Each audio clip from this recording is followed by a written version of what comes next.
என்றன் முன்னை தீயவினை பயன்கள் இன்னும் மூளாதழிந்திடுதல் வேண்டும். இனி என்னை புதிய உயிராக்கி எனக்கேதும் கவலையறச் செய்து மதி தன்னை மிகத் தெளிவு செய்து என்றும் சந்தோஷம் கொண்டிருக்கச் செய்வாய். என்றும் சந்தோஷம் கொண்டிருக்கச் செய்வாய். நான் வீழ்வேன் என நினைத்தாயோ?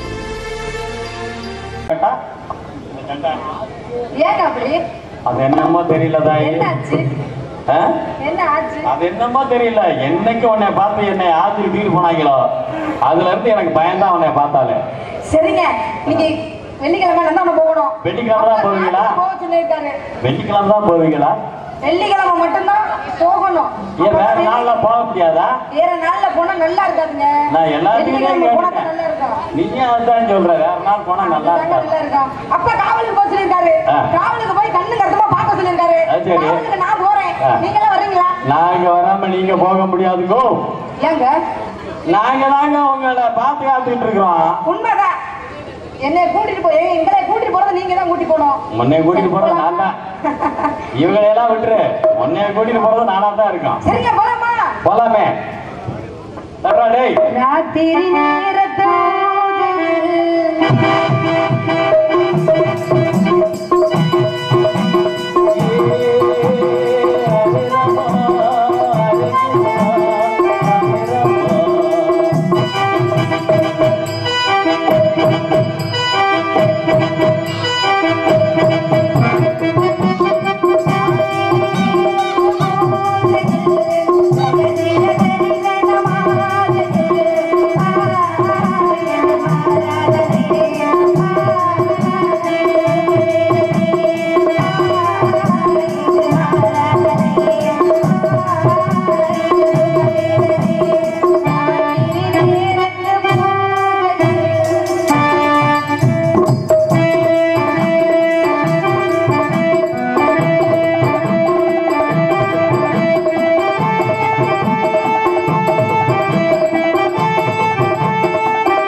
யார் வரணும்னு நினைக்கிறாங்க அவங்கள எல்லாம் தள்ளி விடு.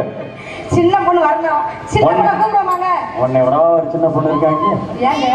இல்லங்க, நான் வந்து மல்லிகா. என்னோட பேர் மல்லிகா.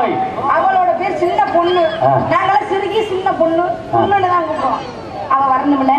அவளை நீங்க பாக்கணும்ல. பாப்போம். பாருங்க. பார்க்கலாமா? சின்ன பொண்ணு. அடியே வாங்கலடியே.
மண்டக்குழம்பு போதுமாமி.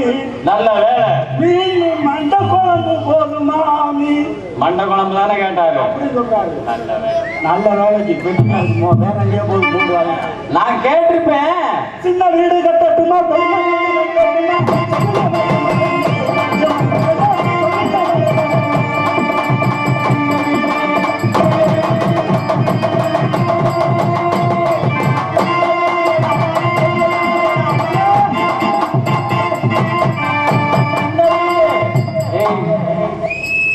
சின்ன வீட்டை பத்தி மட்டும் பேசாத. அப்புறம் எங்க வீடு? ஐயோ 4.5 லட்சம் ரூபா போச்சு. அதனால ஒரு பிரயோஜனம் இல்ல. சின்ன மகளை கட்டி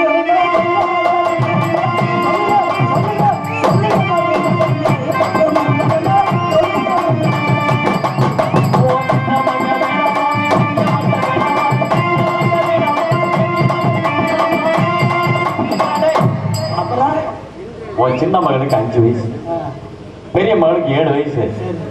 இந்த வயசுல நான் அதுக்கு 2 வச்சுக்கிட்டேன். எனக்கு கிடுகிடுப்பே ஆட்ட முடியும். நான் என்ன கேட்கிறேன்னா,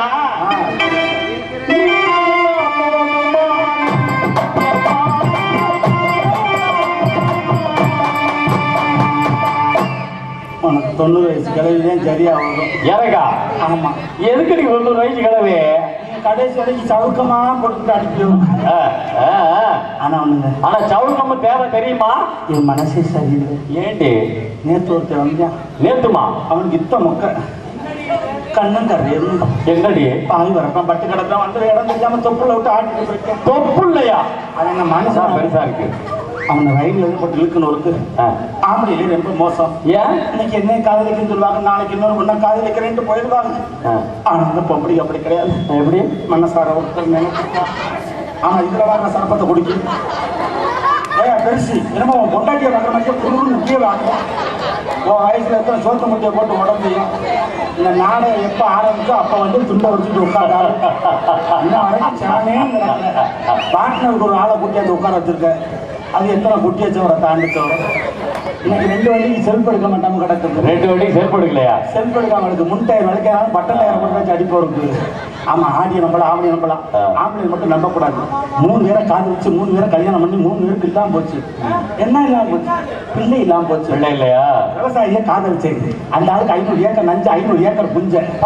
அதே மூஞ்சி புஞ்சை மோர புஞ்சை வச்சு கடுப்பு 500 ஏக்கரு விவசாயிகளை பார்த்து பொழுதுசாய் அவர் தூக்கிக்கிட்டே வந்தார். எதை? கலப்பையை. அவர் தூக்கிட்டு வந்தாரு சொல்லிட்டு நான் தூக்கி நின்றேன். எங்க சொம்புல தண்ணி கொடுத்து கழுவு திருப்பி 2 பேரும் போய் போட்டோம். என்ன ஓடிய சாப்பாடு அப்புறம் போய் போட்டோம். என்ன ஆயுதம் லட்சம் தூக்கி போட்டோம். சரி, அப்புறம் போய் போட்டோம். எதனி போட்டிய? அவனை படுக்க போட்டேன். அவர் சொன்னார் பிடிச்சு விடுறீ அப்படின்னு. கை கால்லாம் அசதியா வேலை பிடிச்சு விடுறீ அப்படின்னா நானும் படாரம் பிடிச்சு விட்டுட்டேன். எங்க கை கால்லாம் அசதியா வேலை வந்தா கை காலம் பிடிச்சு விட்டுட்டேன். எல்லா பொம்பளைக்கு இருக்கிற மாதிரி தானே எனக்கு இருக்கும். ஆசவாசங்கள்ல பக்கத்துல நானும் பிடிச்சு வச்சு படுத்துக்கிறேன். பாய் தலாண்டி பாய் சமத்துல கேட்கிறாரு திறந்து விடவா நாங்க விடுறதுன்னா பொக்கு பொக்குன்னு விடுங்களேன் விட்டா சரியா வரும்னாரு விட போறேன்னாரு விட்டுவேன்னாரு விட்டு தொலைங்களேன்னு விடுன்னு சொல்லிட்டு காலை விடுஞ்சு வச்சு ஏயா திறந்து விடுறது எப்படியா இருந்தாலும் விவசாயி ஆண்டியா அது மடையை திறக்கிற ஞாபகத்திலேயே படுத்துக்கிறாங்க. அப்புறம் பின்ன மசூர்ல இவன் சரிப்பட்டு வர மாட்டான். சைக்கிள் கடைக்கார பார்த்து கல்யாணம் பண்ணிட்டு சைக்கிள் கடைக்கார பார்த்து கல்யாணம் அவன் தான் நல்லா பம்ப் எடுத்து ஏர் அடிக்கிற மாதிரி அடிப்பாரு. அந்த பாட்டு மோசமான வந்திருக்கேன். கல்யாணம் பண்ணிட்டு முதல்ல அடிக்க போய் தேப்பு கட்டையும் சொல் நாட வந்துருக்கு. அதே இருக்கு ஏயா அப்படி வரைஞ்சி எந்த இடத்துல ஓட்டையை பார்த்தாலும் பஞ்சர் ஓட்டுற மாதிரி ஒட்டி போடுவாங்க. ஆத்தாடி நம்மள குளோஸ் பண்ணாம விட மாட்டேன். மூளை குலகேசியில உள்ள போகுது. இது சரிப்பட்டு வர நாடகத்துல போய் பெட்டிக்கார கூட்டிட்டு போவான். பெட்டிக்காரல நான் இல்ல குளத்தூர் மகானியா பாடியுடைய பெட்டியா முக்கிற மாதிரி அமைச்சு போடுறாரு. சரி காலையில பார்த்தா பெட்டியை தூக்கி தலைக்கு குண்டியை தூக்கி மேல வச்சு படுத்திருக்கிற மனுஷன். அதனால எந்த வேலை எப்படி இருந்தாலும் வீட்டு வேலையில சரியா இருக்கு எடுத்து கூறி எத்தனையோ தலைவர்கள் இருந்தாலும் அங்கவா எத்தனையோ தலைவர்கள் இருந்தாலும் நாடு போற்றக்கூடிய உத்தம தலைவர் என்று சொல்லக்கூடிய 33 கிராமத்தை ஏழை எளிய மக்களுக்கு வாரி வழங்கிய வள்ளல் பெருந்தகை பசுமன் முத்துராமலிங்க தேவர் என்று சொன்னார்கள். அன்பு மகனே என்னை கொஞ்சம் திரும்பி பாரு. சாமி தன்னுடைய சொத்துக்களை பூரா வாரி கொடுத்தது கூட பெருசில்லை எனக்கு. ஆலய தரிசனம் அரிஜன மக்களை கொண்டு போய் காட்டினார் இல்லையா? தெய்வத்தை யாருனாலே பார்க்க முடியல. ஆலய தரிசனம் நான் இருக்கேன் வாங்கினார் சொல்லி தாழ்த்தப்பட்ட சமுதாயத்தை சேர்ந்த அன்பு சகோதரர்களை எல்லாம் தெய்வத்தை காண வைத்த உத்தமண்டா நம்முடைய தலைவர். அவர் சாதி தலைவர் கிடையாது, இல்ல அவர் ஒரு தேசிய தலைவர். தேசிய தலைவர் அவர் என்பதை எடுத்துக்காட்டி அதே சொல்லப்போனா அவருக்கு மாதிரி மீசை யாருக்குமே கிடையாது. ஏன் அந்த மீசை இல்லைங்கன்னா மைசூர் அரண்மனைக்கு சென்றிருக்கும் போது அங்க ஒரு பெண்ணாகப்பட்டவர் ஐயா உங்க எனக்கு ரொம்ப பிடிச்சிருக்கு, உங்களை நான் திருமணம் செய்து கொள்ளணும்னு ஆசைப்படுறேன் அப்படின்னு சொல்லி மதுரையில வந்து சொல்லிச்சான். ஏமா உன்னை மைசூர்ல வாக்கு நீ மதுரைக்கு வந்து இப்படி சொல்றிய, ஏன்ட்ட உனக்கு அப்படி என்ன பிடிச்சிருக்கு அப்படின்னு கேட்கும்போது ஐயா உங்களுடைய மீசை எனக்கு ரொம்ப பிடிச்சிருக்குன்னு சொல்லிச்சான். என்னைக்கு இந்த மீசை மேல ஆசைப்பட்டையோ இனிமேல் நான் இந்த மீசையை வைக்க மாட்டேன்னு சொல்லி எடுத்த உத்தம தலைவர் யாருன்னு கேட்டா பசுமன் முத்துராமலிங்க தேவர் ஐயா அவர்கள். இன்னொரு விஷயம் தேசியம் தெய்வீகம் தனிகள் என்று சொன்ன உத்தம தலைவர் யாருன்னு கேட்டா பசுமன் முத்துராமலிங்க தேவர் ஐயா அவர்கள். அவர்களுடைய பாடலை பாடி நாடக பண்புக்கு நன்றி. அறிவு தேவர்களை பார்த்திருக்கீங்களா? இல்ல இல்ல பாடுவோம். தேவர்களுடைய சமாச்சாரங்கள் வந்ததுன்னா அவங்களுக்கு மீசையே கிடையாது. தெய்வீக அருள் பெற்றவர்களுக்கு கண்டிப்பா மீசையே இருக்காது. ஆமா, தேவர் திருமகனும் அப்படிப்பட்டவர் தான். அதனால பாடல ஐயாவுடைய பாடலை பாடணும் என்றதாக இந்த பாடலை பாடினேன் என்பதை எடுத்து கூறி தென்னகத்தின் மன்னரை வாழ்ந்திட்ட காரியமே தேவரனும் அழகிய பேர் கொண்ட ஓவியமே நாடு போற்றும் தெய்வமாக வாழ்கிறார். அவருக்கு நிலவும் மக்கள் இருக்கிறார். தென்னகத்தின் மன்னரென வாழ்ந்திட்ட காவியமே தேவரனோ அழகிய பேர் கொண்ட ஓவியமே சேது நாடு கண்டெடுத்த தெய்வமையா அவர் புகழையே பாடி வாரோம் நாங்களையா. சரித்திர தலைவரை தேவரை பாருங்க, சமுதாய தலைவரா ஆக்கினது யாருங்க? இந்து ராணி வெற்றெடுத்த தலைவரையா அவர் உலகம் போற்று உத்தமராய் வாழ்கிறாரையா. முக்குலத்து வீரசிங்கம் முத்துராமலிங்க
மதுரை